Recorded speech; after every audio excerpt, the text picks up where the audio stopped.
Alright guys, welcome back to Predominance Raids. Raiden here, happy to bring you guys our second war recap, and very excited that we are back in the green. As you see, I had a really nice win against the clan Alcons, so it was really nice to watch everybody kind of respond and bounce back from the tough loss.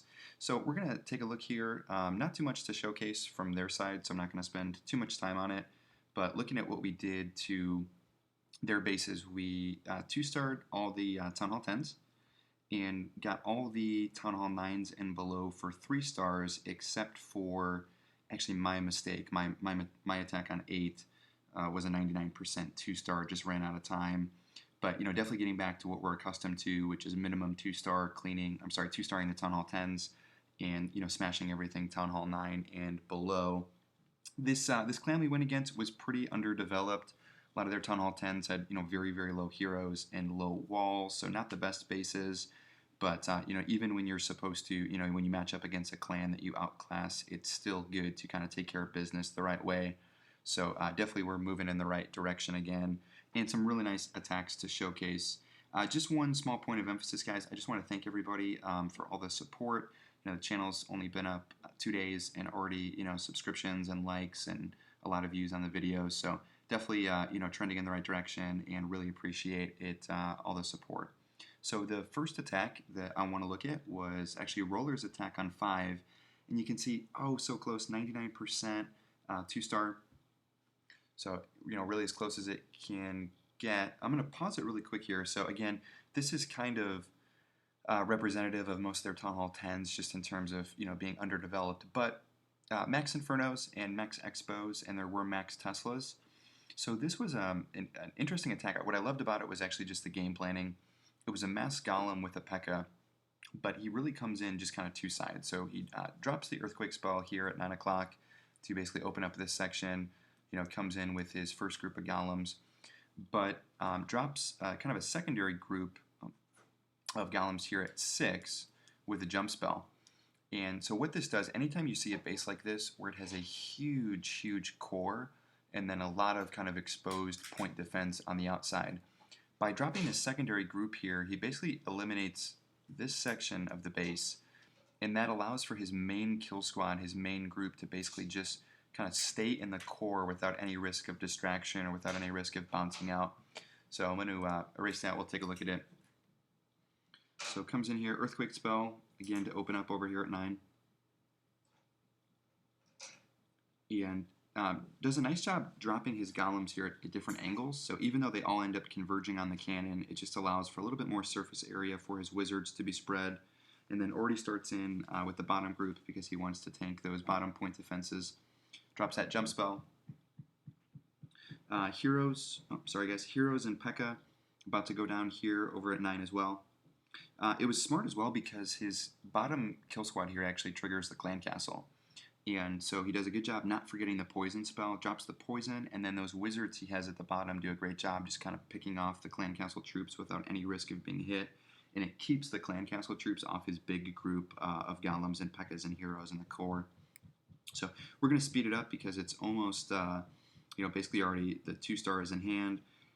And he's got a lot up, and again, the key is just basically keeping that big kill squad group in the middle and that big core. And once you can wipe the core out, because a lot of those point defense on the outside aren't, protected with a lot of layers of wall, it was just a race against the clock. So does a good job there, pops the Archer Queen ability because he knows he needs those archers that are summoned for some cleanup. So the Archer Queen and Golem are basically going to clean this entire section of the bottom right. And I'll show you guys one small thing that was the key to the raid here, and we're going to 4 times it. But these 4 archers that he has here, which are responsible for cleaning these top left buildings, they get this gold storage, and then, die to a giant bomb, and you will notice that gold mine that they would have killed is the only thing that's up. He needed maybe one more second, got a bit unlucky there, but awesome job, Roller, really good war. I think he had a 4-star war, all on Town Hall 10, so awesome job. Next one that we're going to look at is actually my attack on 10, which this was a cleanup attack, and it was an Archer Queen charge. So, I like a lot of the variations of Archer Queen healer attacks. When you're deciding between, whether you want to do an Archer Queen walk or a charge, with, again, the differentiating point being a charge, you're going to funnel her in with a walk, typically she's going to stay around. You have to consider a few things. So for the charge to be worthwhile, you have to be able to get, not only the enemy Archer Queen and Clan Castle, but the Archer Queen in essence becomes really the Golem. So you have to factor in, you're going to need more healers for the charge. So that extra troop space, which is typically going to mean you're not going to bring as many hogs or golems. What does that get you? So what I decided here was to Earthquake here at 6 o'clock and drop her down here with the 5 healers. Create a little bit of a funnel to be able to propel her inside. So I knew I was going to get a few things. I knew I was going to get all these exterior towers. I was going to get his opposing Archer Queen. I am going to get the Clan Castle troops triggered. Because of this kind of bigger core here, I knew I was also going to be able to tank a lot of these different defenses, which would help me with my hog deployment. So I'm going to erase this. We're going to start to take a look here. So she comes in at 6 after I open up with the Earthquake. Gives me access to 4 compartments there. I'm going to speed it up because she's just doing her thing in the beginning.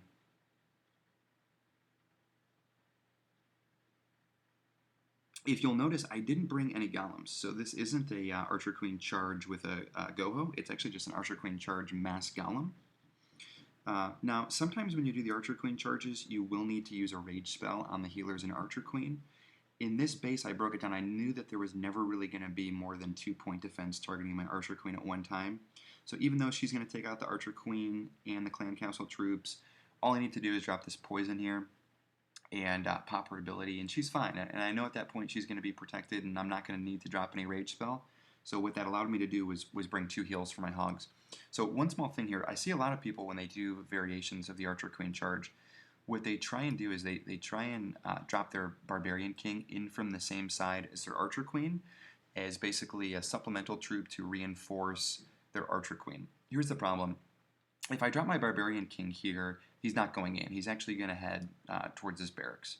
The only way to get him funneled inside is either to invest a ton of wizards or minions for a huge funnel, okay, or to drop him earlier when there's still some buildings here so that he's drawn inwards. The problem if I drop him early is he actually gets out in front of the Archer Queen, the Clan Castle troops target him, and he dies. I really get nothing for him. So although a lot of people think it is somewhat of a waste, what I end up doing a lot of times with these charges is I will actually use him as kind of like a super giant. So I'll drop him here. What he does is he's going to basically tank this entire row of point defense in the one splash. So he's going to save my hogs from all this DPS. It's going to let me wait on my heal longer. And it also allows this Barbarian King to then kind of just pick a side to end up cleaning by himself. Okay, so just a small thing. It seems like a waste to some people. It actually ends up being worthwhile because the 2 tanks, I don't have any golems, remember, but my 2 tanks are my Archer Queen and my Barbarian King. So the first group of hogs comes in there at like 4:30. Second group I drop behind the Barbarian King. They're going to clean, that row. This first heal, I'm not sure it was necessary. I may have been able to wait and drop it on a bigger group, but with the Tesla and the Barbarian King there, I decided to drop it. I did know there was a giant bomb here by that Tesla, so I'm waiting till those 2 groups converge. And we're going to speed it up here because it is already over. I've got, both heroes up. I've got plenty of cleanup troops. I've got a big group of hogs alive. So again, I'm a big fan of these Archer Queen based attacks, and this one went pretty perfect. Okay, so the next one that we're going to look at was docking, Lord of Docking on number 13 with an excellent GoVaHo. Okay, so again, just really quick, anytime you have a base like this with a really big core, and there aren't a lot of kind of tricky double giant bomb sets, Valks can be a great option, because if you can funnel the Valks in here, they're going to end up wrecking this entire core, and there's so much here. There's Expos, there's Heroes. If you look, the only double giant bomb possibility is actually here, which is very easy to either pre-trigger or trigger very easily. You've got some single spots here, which aren't of much consequence. So he ends up drawing the Clan Castle troops out here early, which is good. Now, I would have just dropped the poison here. I think they're grouped up enough. You can get the 2 balloons. He opts to actually bring them up at 12. When I first saw this attack, I thought he was going to use like some type of conventional kill squad with like witches or like a barb wizard kill. I think he was actually just trying to group them up, and he ends up killing it, but I think he could have done it maybe a little bit easier just by dropping the poison as they first got out of the clan castle, saved himself some troop spaces, because if you'll notice, he doesn't even get both balloons in the radius for the poison. It's okay though. Drops the jump, drops the golem, immediately kills it with the line of wizards. Didn't get the best funnel in the world here, so you're going to notice the archer queen is going to get pulled out, and she's going to wander a little bit, and he sees one giant bomb set go off. It's okay though, because the Valks funnel in perfectly. Barbarian King funnels, and you'll notice here he does a good job, drops the rage and then overlaps it with a heal spell. Okay, at this point here, with the heal spell down, these Valks are in great shape. You'll look, he has 19 hogs in the bag, but that entire core is going to get cleared out just from that one heal spell. There's just not enough damage that can injure the Valks. So he starts out, he does a good job of getting the hogs down early. Now here was kind of the key to the raid, is that all these secondary defenses, these cannons, these Teslas, and these archer towers are firing in on the core Valks. Now, with one heal remaining, I thought that he was going to drop it on the hogs just because they make for better cleanup troops. He ends up dropping it on the Valks and ends up being really smart, because the way that he does his hog deployment, just kind of sporadically surgical hogs on each side, most of these, 70-80% of these point defense are still targeting the Valks. So by dropping that heal on them, he keeps them up. It allows, basically the hogs to come in untouched. I was worried that he may not have hogs for cleanup and he would just be kind of stuck with wizards and Valks trying to get through walls. But the way that he did such a good job with his deployment, he ends up having hogs up alive. You'll look here, I'm going to speed it up. He's still got 6 or 7 Valks up. So just, overkill. Just a great job of breaking down the base, picking the right army composition for it.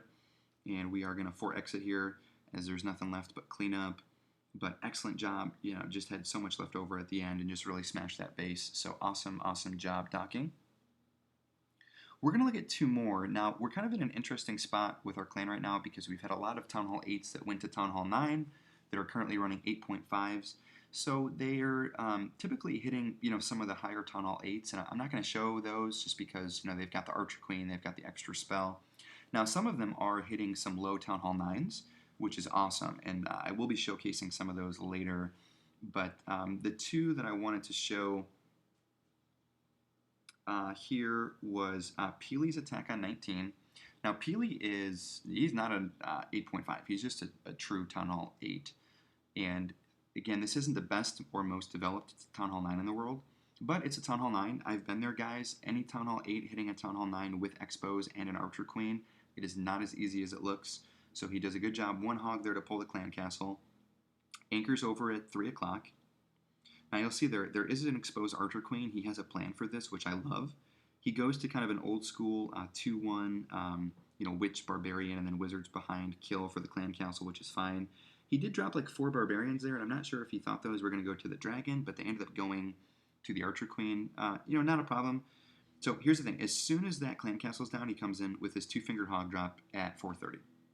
Okay. The key to this attack was excellent value on his heal spells. So the first heal spell comes down, covers an Expo and a Giant Bomb. Now, if you'll look, anytime you have an exposed Archer Queen like that, it is always worthwhile to trade the Barbarian King for her. Now, here was the key. Not only does he get the Archer Queen, but by bringing his hogs in from 2:30, he clears out all these defenses. By dropping his Barbarian King here, he's going to work this way, and he's going to tank these defenses. What that allows him to do is basically keep his kill squad up the entire time.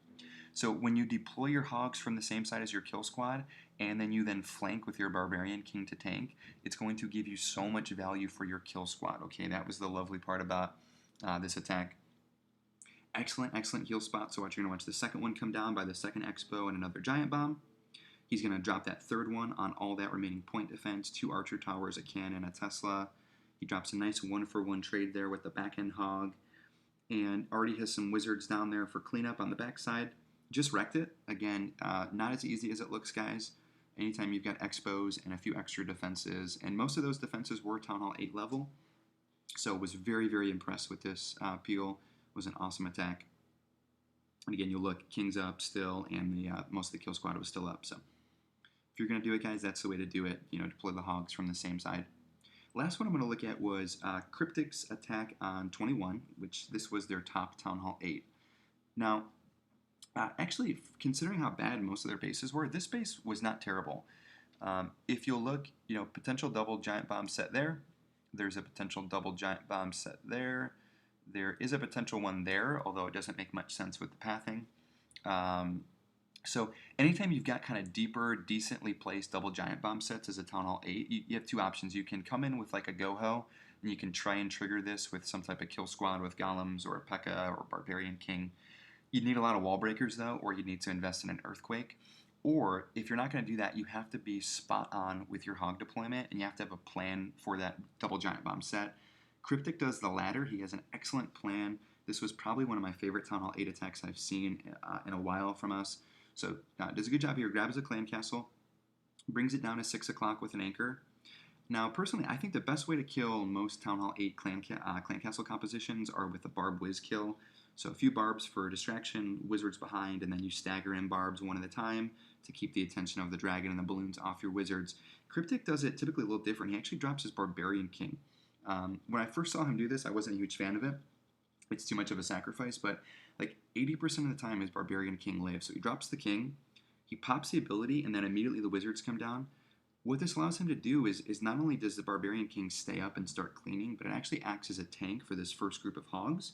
So it allows him to weigh down his heels a little bit more. So it ends up being really smart. So it kind of comes in with like a 3-finger drop with the hogs. Okay. Now if you look, he's got 8 hogs in the bag. Here's the smart part. So he gets good coverage on those first 2 heels. But he's going to come in with 3 hogs and 3 hogs. Okay. What these flanking hogs are going to do is they're going to allow his bigger group of hogs in the middle to stay and shoot right up the middle. Okay, if he didn't drop these flanking hogs, he would get a lot of splits on his hogs. So they would split here and split here. They would split here and split here. And what that would do is, potentially he would get less value from that last heal. If he can keep this bigger group of hogs together, he's going to get a lot more value from that heal spell. So excellent plan and strategy to drop those flanking hogs. Now, he is going to pre-heal on this double giant bomb set. And he could have potentially just triggered it one at a time, but because he's coming in from so many angles, he kind of has hogs hit it from 2 different sides, and he does lose a decent-sized group to the double giant bomb, but he had an excellent contingency plan. So again, he gets 2 heals down to cover most of the surface area.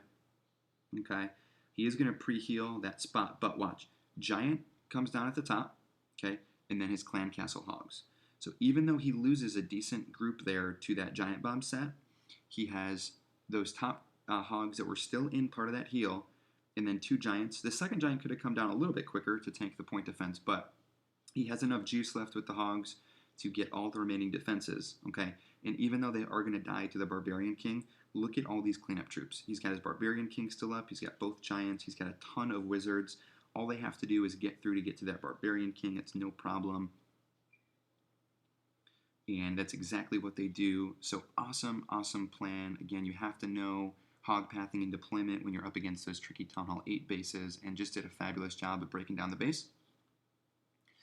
We're actually locked up in what looks like it will be a pretty good war, this upcoming one, against a clan that looks like they've got some developed Town Hall 10s with really good heroes and some nice Town Hall 9 layouts. So excited to bring you guys that recap, but everyone did such a phenomenal job this war.